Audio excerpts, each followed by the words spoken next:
from a safety perspective, the contraindications are universal regardless of what type of plate you're using. I have a really massive list, but I want to talk very briefly only on a couple. Contraindications are an indication. They are not a contra you cannot do. They are not a contra stop here.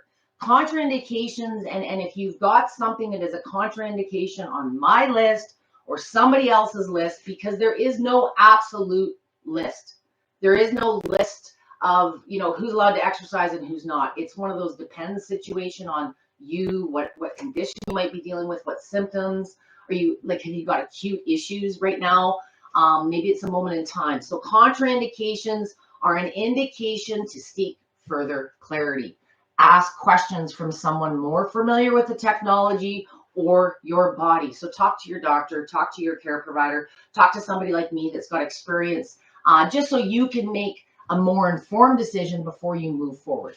All a vibration plate is activity, but because they accelerate movement and activity and the benefits you obtain from doing that, people tend to overdo it in one of two ways: too much time or too much intention.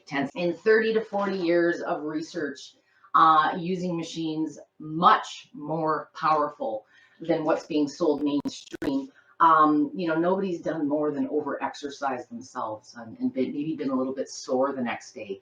But without understanding what exercise fatigue or muscle soreness feels like, many of you using vibration plates for the first time are sore the next day, or your knees bugging you, or your back's hurting you, and assume it's the technology, when 9 times out of 10, you know what? You just haven't been given the benefit of a good introduction to understand how to use this thing that is sitting in your living room or your clinic or wherever it may be. So for those of you that have a plate, are coming from a place of fear or misunderstanding, you can go to my main website, Deb's Vibe, and on the top right hand of my website, there's a little safety menu that'll pop down if you want to review my contraindications. The two contraindications that I want to touch on, the first one is blood clots, DVT, any conditions where you right now are aware that you have a blood clot in your system, or you are at very high risk of developing one.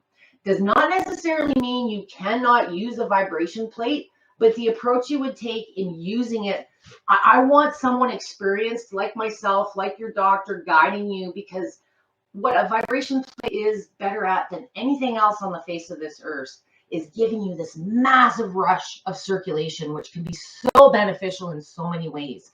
A machine is not a risk of forming or causing a blood clot, but if you do have one in there, we don't want the risk of it being moved because you've gone too long on your vibration machine and given your body more circulation than it's prepared or used to working with. So if you are dealing with DVT, there's lots of conditions out there where blood clot can be symptoms. If you're not sure if you have a blood clot, talk to your doctor. There's a blood test called the D-dimer that you can obtain, just to be safe if you've got a history. If you have a blood clot, you're exercising now, you're active. Some of this comes from, it really depends on your level of conditioning now. If I've got to teach you how to use the vibration machine and how to do a squat for the first time, and refer you to if you're changing everything at once, you want to be ultra careful and conservative and make sure that you have your health provider on board with you, holding your hand and making sure that you're making the best path decisions for yourself. Everybody's different. The other one that is a precaution that I get asked about a lot, but I do support and work with, is pregnancy. Pregnancy is also something that's usually on the top of most manufacturers' list. It's not a hard stop, so if I was like, I don't know, like a triathlete and I'm running and biking and swimming, 20, 30, 50K 5 times a week, do I just stop because I conceived and I got pregnant? No, your body's conditioned to this. This is what it's used to. But throughout the course of your pregnancy, you may need to modify your activities, the intensity of them, as you develop. If you are coming from a place of you've never used a vibration plate in your entire life and you've just become pregnant, it's not that there's any more risk, but you don't have experience. There's things you go through as a new user. The confidence in using this device for the same reason you wouldn't, as soon as you get pregnant, decide to go take up, long distance running. You want to make sure the activities are appropriate and your body's conditioned for them. So pregnancy is really a maybe, and it really depends if you've got experience using. I'll add one more maybe, pre and post surgery. A lot of people, oh, I can't use a vibration plate for 6 months, coming into my group of almost 18,000 people and telling me this. Well, why? Why can't you use a vibration plate for 6 months? Well, this site that sells them said so. Any manufacturer that has a list of contraindications is A, being responsible, and B, keep in mind if you're buying a piece of equipment online through an Amazon company, even some of the medical devices, they're not necessarily there as your care provider. They're not your doctor. They're not versed on what you're personally dealing with. And you're asking them, well, is it okay to use my vibration plate after I've had a heart transplant? I don't know. Depends on where you're at with your recovery. There probably isn't a medical condition on the planet I haven't worked with at least 4 or 5 times, but it's in close relationship with your care provider, because it really is about where you are physically at in your health journey. Manufacturers are out there selling you quality products. They're making products. They're not there to be your HMO or your personal trainer. These are tools, and contraindications are simply offered as a guideline. They're not definitive, and that's sometimes why they'll vary between manufacturers. Some have less lenient or more lenient guidelines because they've got folks like myself or people that are experienced supporting their members. Companies that don't offer training and support generally have much longer lists. Children can't use plates. There's all kinds of different things on these because they're just not in a position to offer you the support you need to accommodate those type of users. For those of you that are dealing with joint replacements, you probably wonder why I didn't bring that up with my contraindications, because it's not a contraindication. But if you had a knee replacement yesterday, should you use your vibration plate in the same way you were using it? No. Does it mean you can't use it at all? No. You got to get creative though.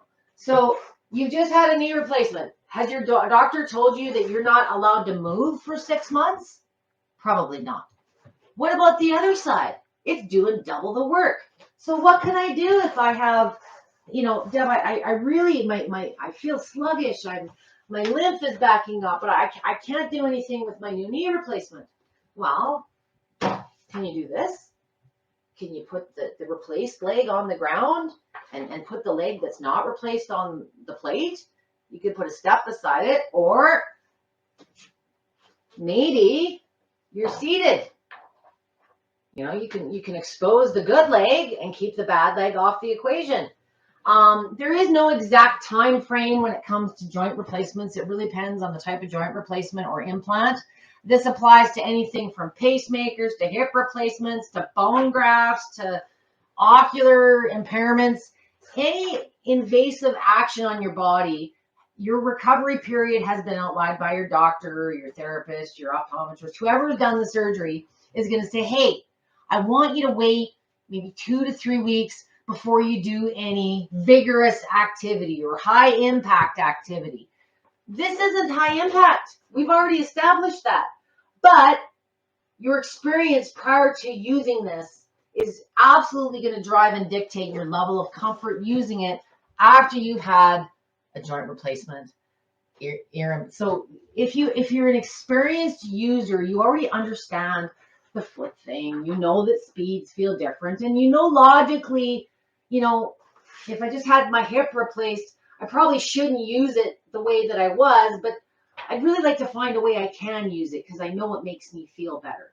So if you are dealing with a recent joint, any kind of implant, you have to follow and adhere what your doctor has outlined as your guidelines for activity.